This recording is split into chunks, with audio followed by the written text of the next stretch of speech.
Hello. हो, परांजपेंचाच phone आहे, बोला.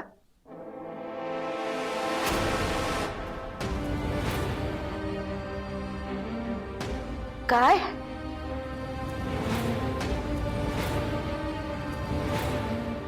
नाही.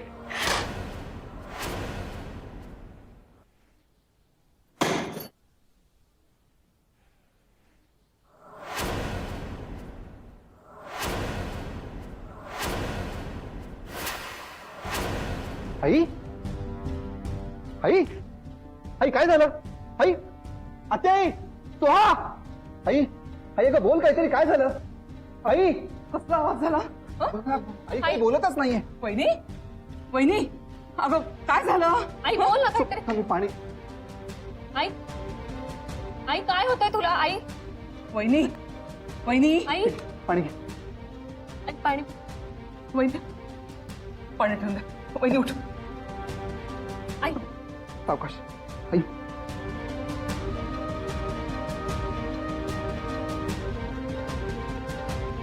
वहिनी अगं सांग ना काय झालंय? आई बोल ना काय झालंय? आई अगं बोल काहीतरी. वहिनी अगं बोल ना. नाही बोललीस नाही तर कसं कळणार आपल्याला? हॅलो, हा कोण बोलतोय?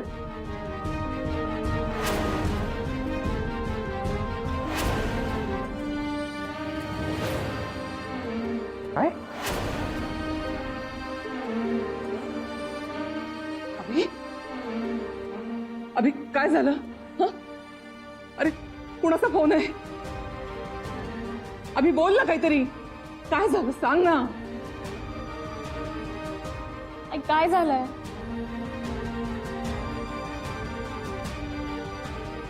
दादा बोल ना रे. आई पण काही सांगत नाही, तूही काय बोलत नाहीयेस. अभि बोल ना काय झालं? कोण होतं फोनवर?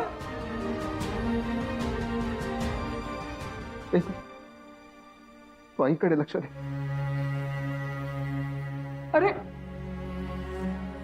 सांग तरी. वहिनी वहिनी अगं तू तरी सांग ना. अगं काय झालंय? आई कळणार कसं आम्हाला? बोल की काहीतरी.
अभि,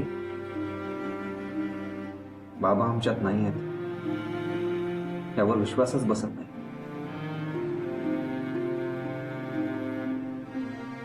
मी समजू शकतो. इनफॅक्ट मला जेव्हा कळलं, माझी सुद्धा काही वेगळी अवस्था नव्हती.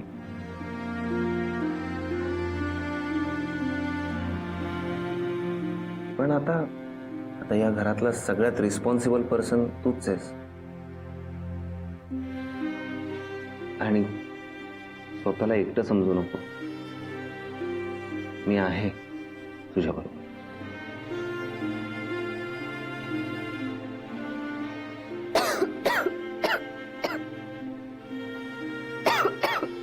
एक मिनिट हा.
आत्याई, घरामध्ये सगळ्यात मोठ्या तुम्ही आहात. आता सगळ्यांना मानसिक आधाराची गरज आहे तुमच्या. तुम्ही जर का सावरून उभा राहिल्यात तर सगळे तुमचा हात धरून उभे राहतील. पण तुम्हीच जर का हिंमत हारली तर बाकीच्यांनी कोणाकडे बघायचं?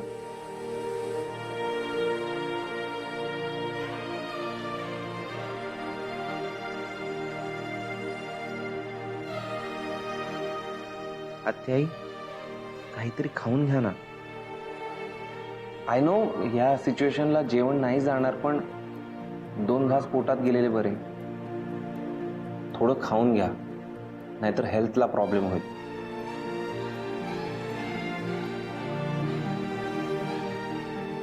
आत्याई, मी म्हणतोय म्हणून तरी निदान 2 घास खा. वहिनी, चल थोडं खाऊन घे. सोहा, तू पण चल. आत्याई, आई अजून रडलेल्या नाहीयेत.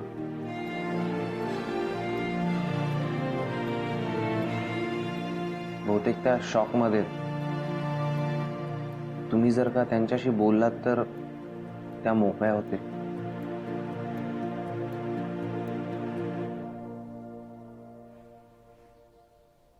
वहिनी, पंच, अभिचे बाबा अजून घरी नाही आले. सकाळीच बाहेर गेले होते.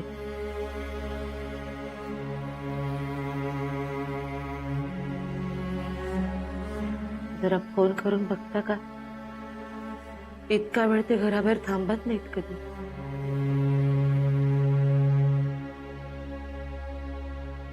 वहिनी, दादानी उभ्या आयुष्यात कधी कोणावर अन्याय होऊ दिला नाही. त्याच्या कामात त्यांनी कधीच कमतरता ठेवली नाही.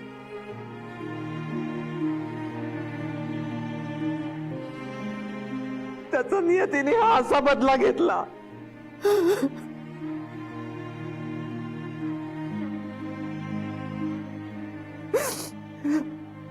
आता दादा वरच्या कोर्टात दाद मागायला निघून गेला ग. निघून गेला.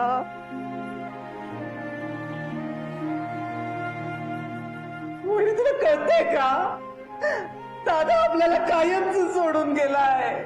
आता किती वाट बघितली ना तरी तो परत नाही येणार ग. परत नाही येणार.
अभि, सांभाळा स्वतःला. या क्षणी आम्हा सगळ्यांना तुमच्या आधाराची गरज आहे. यातून बाहेर पडायचं असेल अभि तर तुम्हाला तुमचं मन खंबीर करावं लागेल.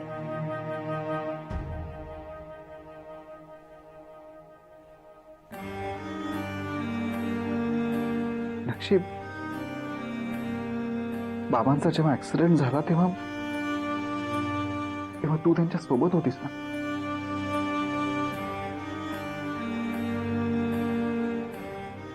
दुर्दैवानी हे सगळं घडलं तेव्हा मी त्यांच्या सोबत होते. हे सगळं नाही विसरू शकत आहे अभि.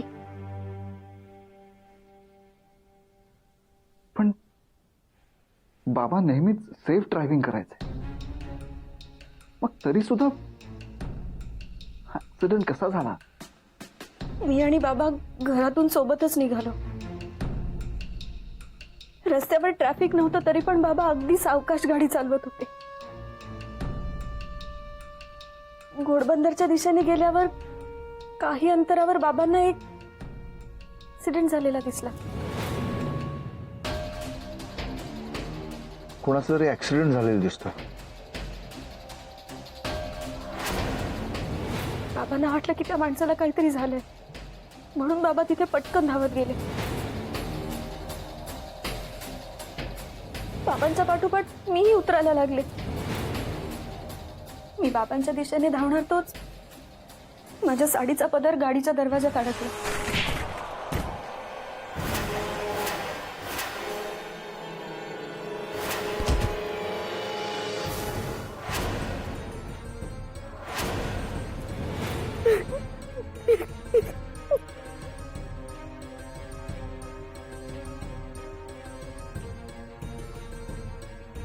नक्षी,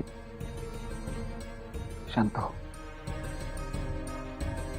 बघ, तिथे तुझी काय अवस्था झाली असेल मी समजू शकतो. आपण पोलिसात कंप्लेंट तर केलीच आहे. या सगळ्याच्या बाबतीत एकदा शंकरशी बोलावं लागेल असं वाटतंय मला.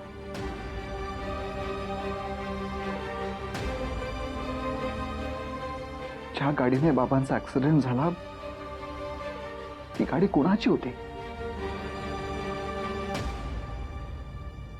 त्याने जर बाबांना हॉस्पिटलमध्ये नेलं असतं तर कदाचित बाबा वाचले.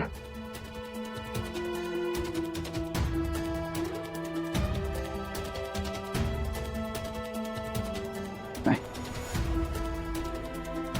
तो निर्दयी माणूस कोण होता ते आपल्याला कळायलाच हवं.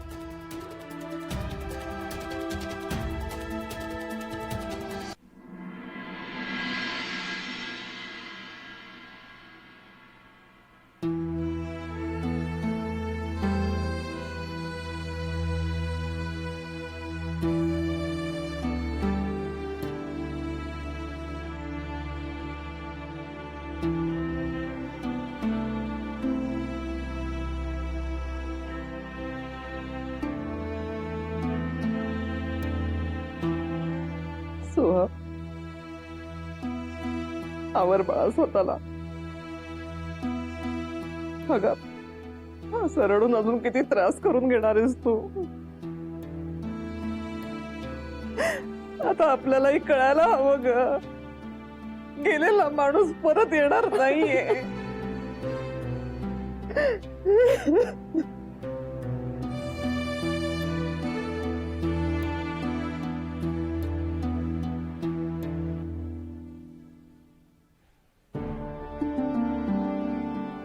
Soha, Soha, please control your emotions. Soha, माझ्याकडे एकदा बघ.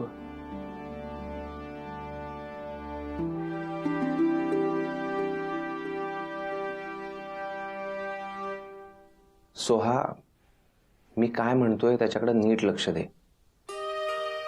बघ, जे काही घडलं ते घडायला नको होतं. कसं असतं, हा सगळा डेस्टिनीचा खेळ असतो. डेस्टिनी समोर आपण काहीच करू शकत नाही. सुहा, आवर स्वतःला, शांत हो. तेजस, कशी शांत हो मी? बाबा होते माझे ते. आतापर्यंत आजूबाजूला होते, माझी काळजी करत होते रे. माझ्या डोळ्यासमोर मी मीनाक्षीला आणि बाबांना बाहेर जाताना बघितलं आणि लगेच त्यांच्या ऍक्सिडेंटची न्यूज येते. त्यांच्या सोबत असलेल्या मीनाक्षीच्या केसालाही धक्का नाही लागत. आणि माझे बाबा, आत्ते, मला माझे बाबा हवे. तू काही कर, मला माझे बाबा.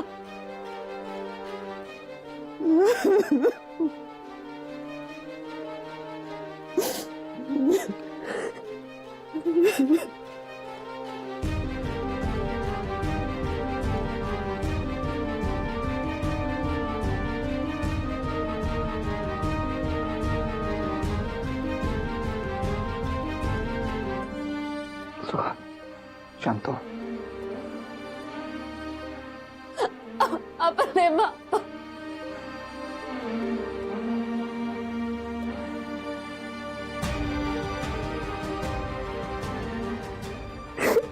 अपने बाबा.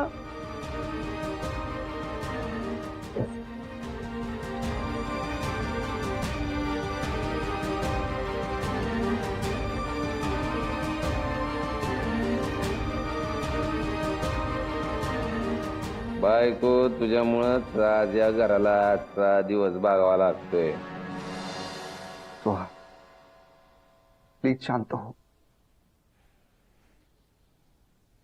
दादा, मला तुझ्याशी एक गोष्ट बोलायची. सांग ना.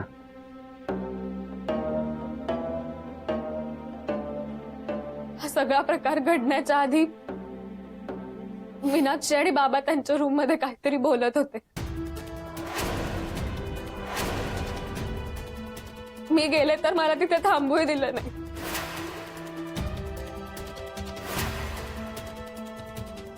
त्यानंतर ते दोघं घरात कुणालाही न सांगता घाईघाईत बाहेर पडले.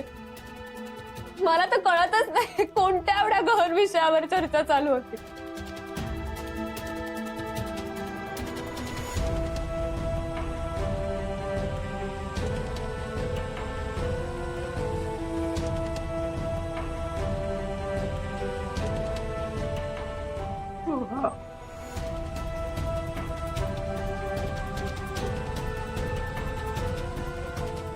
हे बघ सुहा, ह्या सगळ्या गोष्टींचा आपण नंतर विचार करूया. आता तू जरा खाली चल आणि आईलाही तुझ्या सोबत घेऊन ये. खाली काही माणसं आली आहेत, त्यांना आपल्याला भेटावं लागेल.